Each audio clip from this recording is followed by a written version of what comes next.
Hi, I'm Kacie, and I survived the largest mass shooting in the United States to date. My parents were supposed to go to the Route 91 Harvest Festival in Las Vegas. They weren't able to go anymore, so my mom decided to gift my sister and I tickets. We were super excited. We have always been concert buddies and have gone to festivals together. So we flew to Vegas and went to the first 2 days of the festival, and I remember feeling sick the first 2 days, and it was unexplainable. I didn't know why I was feeling sick, but I told my sister that I wanted to leave. So we actually left early the first day on Friday, and then on Saturday, I said the same thing, that I wasn't feeling well and I didn't know why. And she thought maybe it's was my postural orthostatic tachycardia syndrome, which is basically my heart is always running a marathon and it causes me to feel weak, and it makes it difficult to stand for long periods of time and to do any heavy exercise. But I told her that I wasn't sure that that's what it was. On Sunday, I had the same feeling. My body just didn't feel right. Something was off, but we went on Sunday. So we get food. We decide to go to the main stage and get a spot right in front of the stage, which is closest to the Mandalay Bay Hotel.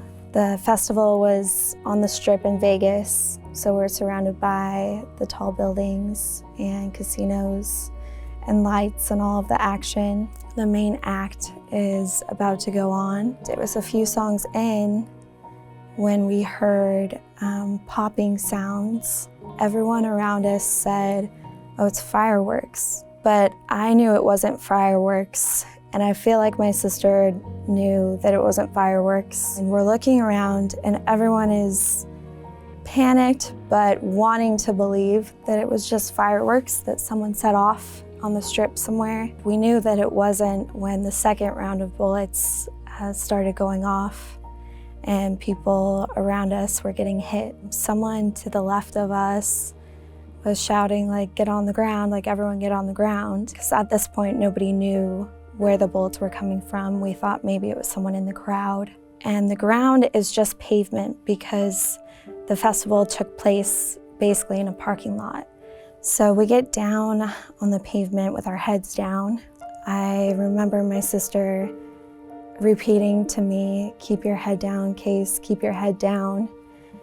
And I immediately just started praying. And I'm not a religious person, but I was praying that God would bring his angels and shield my sister and myself and everyone around us, and that the bullets would stop. I look over and my sister and I are holding hands this whole time. So we're squeezing each other's hands and making sure that both of us are still alive. I just kept repeating, "Allie, I love you so much."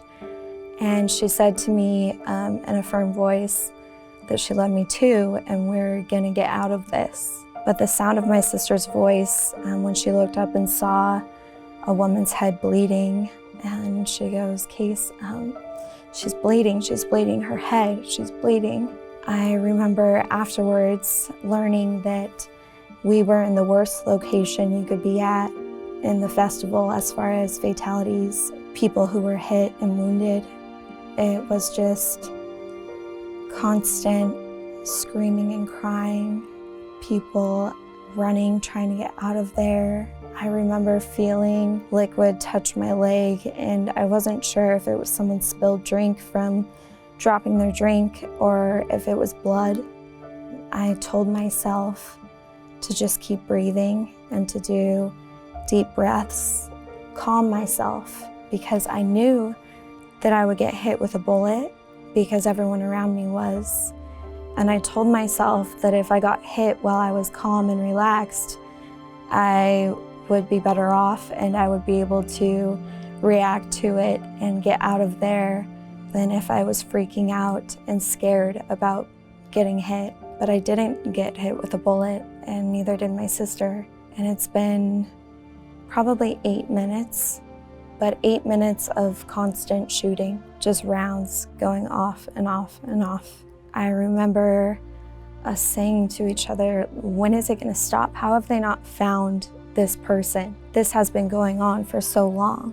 While you're on the ground and people around you are dying, it feels a lot longer than the 10 or 12 minutes that they say it lasted. It felt like we were there for eternity and that it wouldn't end. At one point, my sister keeps looking up and I say to her, keep your head down, because I didn't want her, obviously, to get hit, but I didn't want her to see other people dying. She was looking for an exit, a way out for us. Where we were, there was a fence right in front of us, blocking us to the stage. My sister said to me, we need to go. So we get up and we both hop the fence to get to the other side to run under the stage. And as I'm hopping the fence, my boot gets stuck. And a woman on the other side says to me, you need to do this, you have to do this. And she helps me over and pulls me over. So my sister and I run to the artist trailers, which are located to, if you're looking at the stage, to the right of the stage, which happens to be the closest area in the venue to where the shooter was in the hotel across the street. And underneath the stage, there's a man who's in his 40s and he's with his wife, and he's kind of like flagging us to get under there. So we run under there and we sit behind a 2-foot like concrete wall. We're sitting behind there and the man says to us, pull your legs in and keep them as close to you as you can. You need to protect your vital organs. We pull our bodies in. This whole time, neither of us had cried. Neither of us had screamed. I get out my phone to call my parents and my sister's like, we don't have time for that. And I'm like, no, I need to text and call my family and let them know what's going on and say goodbye, say that I love them if, this might be my last opportunity to do that. I call my mom and she hears my voice shaking and I say to her, Allie and I are in the middle of a mass shooting. People around us are dead and dying and there's bullets, and right now we're safe. Right now we're under the stage and we feel safer than we did 5 minutes ago. My mom starts singing to me and she's saying to me, you are my sunshine, which is my favorite song and was my favorite song all growing up. That was the best thing that anyone could have done in that moment, the best thing that she could have done as a mom, feeling so helpless on the other end of the line. There's nothing she could have said to me, but her singing calmed me down, and I actually started singing with her. So I'm singing, you are my sunshine, while people around me are screaming and crying and dying. My sister is behind me and she's holding my shoulders, and she got on the phone with my dad. That's when she started crying and telling him what was happening. Then it got silent. My mom said that it sounded like we needed to go, like this was our opportunity because the noise had quieted. There wasn't bullets going off anymore. And she told me that she loved me. My dad said he loved me. When I got off the phone with her, I sent text messages to my parents and my brother. We have this family group text, and we text each other almost every day, just silly things and messages saying that we love each other. So I went into the family group text. I think it was like 15 messages just saying, I love you guys so much. You're the best family ever. I'm so thankful for you. I love you. I just kept repeating that. We put our phones away. People started evacuating from beneath the stage. And at this point, there wasn't really people running from the parking lot venue area where everyone was at. Everyone had pretty much ran out. People are evacuating and police officers start to show up. And I said to my sister, we need to evacuate, we need to leave. She didn't want to because we were finally at a spot where we had shelter and we were covered. And I said that I thought we needed to get out of there. So I grab her hand and we start walking from beneath the stage, and we're everyone under the stage, you're like crouched over, going across wires and everything to get to the other side. And we're at the other side of the stage in the wide open. And my sister's like, I knew we shouldn't have done that. We should have stayed in there. People are still screaming and crying at this point. People are saying that you can't trust the police officers, that the shooter is dressed up as a police officer and is in uniform. So we don't even know who we can trust or what information is correct. There's no marked exits.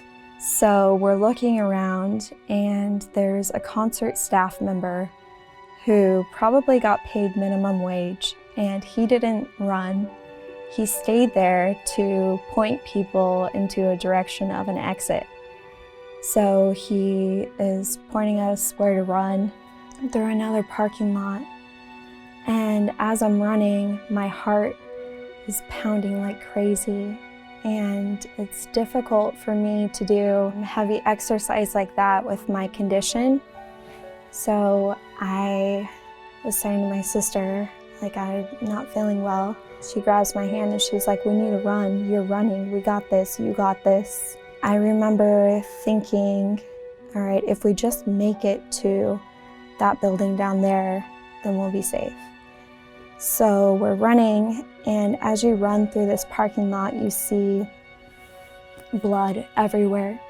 There's hats, there's shoes, there's purses, phones. People just dropped all of their stuff as they were running, trying to get out of there.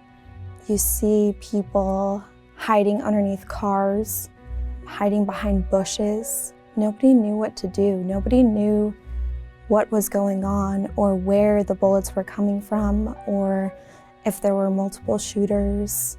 My sister had just taken a course on gun safety, and she said to me it would be best for us not to go to where they were leading everyone to go, because she said that's normally where a shooter would go next. It would be like the safe zone that the officers were leading people to. So we see this office building that's attached to the Hooters.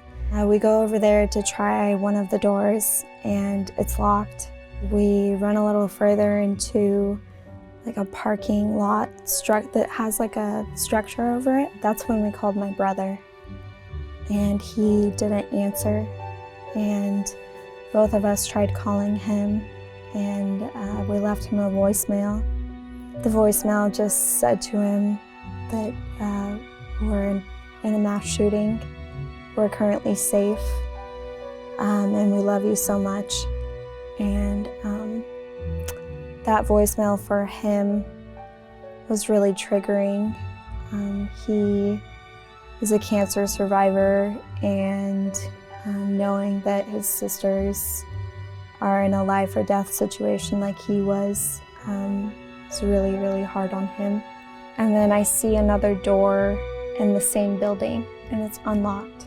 So we go inside this building and it's completely dark and there's nobody in there. The room at the end is unlocked. We go in there and it's like 4 cubicles.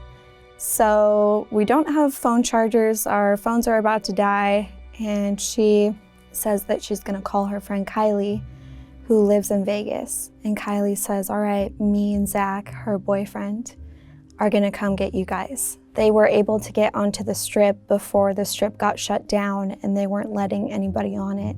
More people start rushing in, and it's people with little kids.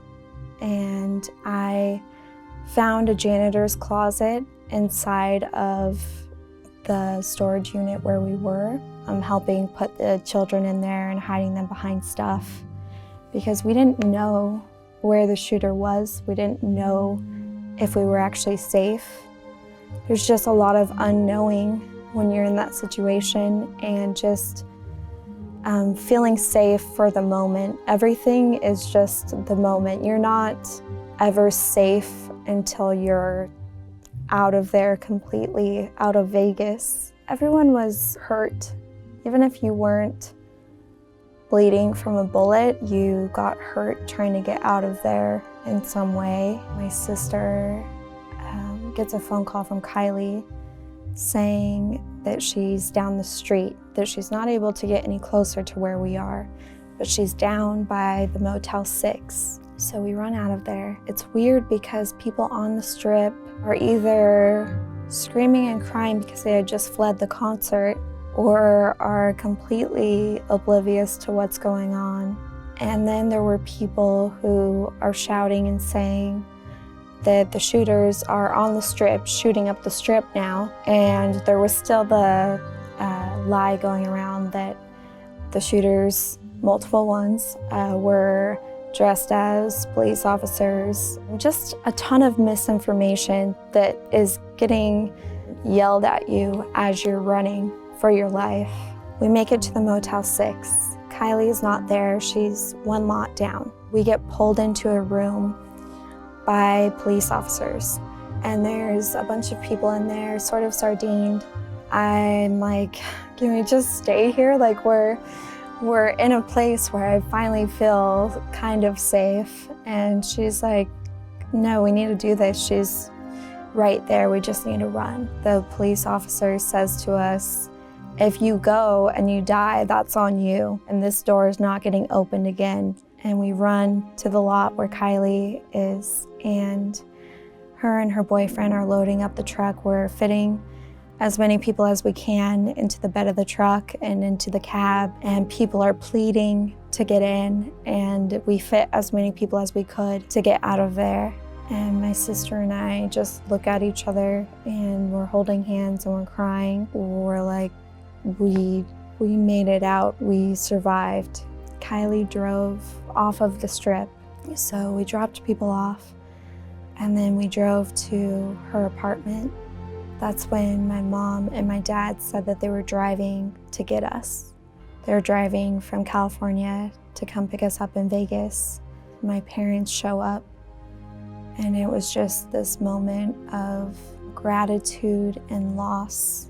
Just the worst, heavy feeling you could ever feel, seeing the people you love most and knowing that we survived and we made it out, but so many people didn't, and it could have easily been us. Since the shooting, little stuff doesn't bother us, and we actually make fun of it. Like people being stuck in traffic and getting irked.